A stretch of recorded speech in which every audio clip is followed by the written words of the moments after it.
You know, one thing I love about derbies, form does not count. Tactics doesn't really matter. Just like I said yesterday. Up Manchester United, a big win for Manchester United fans. You get like this match, this was a 10-10 performance from all the Manchester United players. You get eyebrows were raised on on Michael Carrick, when he benched, Matheus Cunha and brought in Dogu on that left side. But Dogu was fire today. I didn't know that this guy can really play football, like hold the ball on his feet.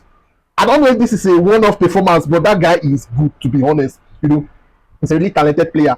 So very big calls from Michael Carrick today, pushing Bruno Fernandes upfield and then placing Kobe Menu, in that midfield spot, dictating things. Like all Manchester United players had a perfect game today. Like there is nothing I really fault them. And Manchester City, the way Manchester City plays, it just suited this Manchester United side.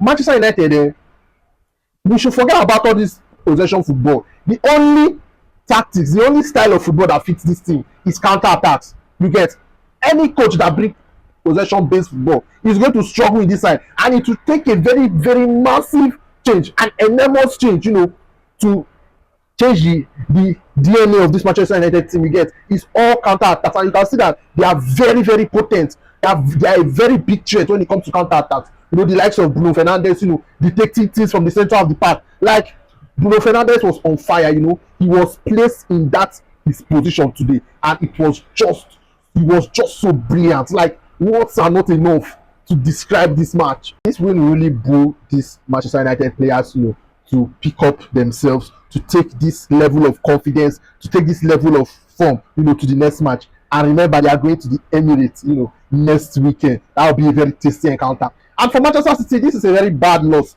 for them, to leave a very bad taste on the lips of Pep Guardiola and Manchester City faithful. They just completed the signing of Maguire, likes of Semenyo, but Semenyo was the way Manchester United set up, it thwarted all their players, the likes of Foden, Bernardo Silva, Haaland. Like none of them really performed today. You get it was always, in this derby, say a big team is a big team. You can't say, okay, this team is not in form, you want to go and beat them. It's very difficult. It's very difficult, a derby. So I'm not surprised by this result, to be honest. Although I predicted that Manchester City were going to win, it took me by surprise that this Manchester United has this level of fierceness, this level of dedication, to go to get the 3 points from this Manchester City side. They have derailed their title hopes. If Arsenal should win today, it will be the end of Man City's title defense. I'm telling you the truth. Much has been said this season that Arsenal are going to win the league. Arsenal are going to win the league. This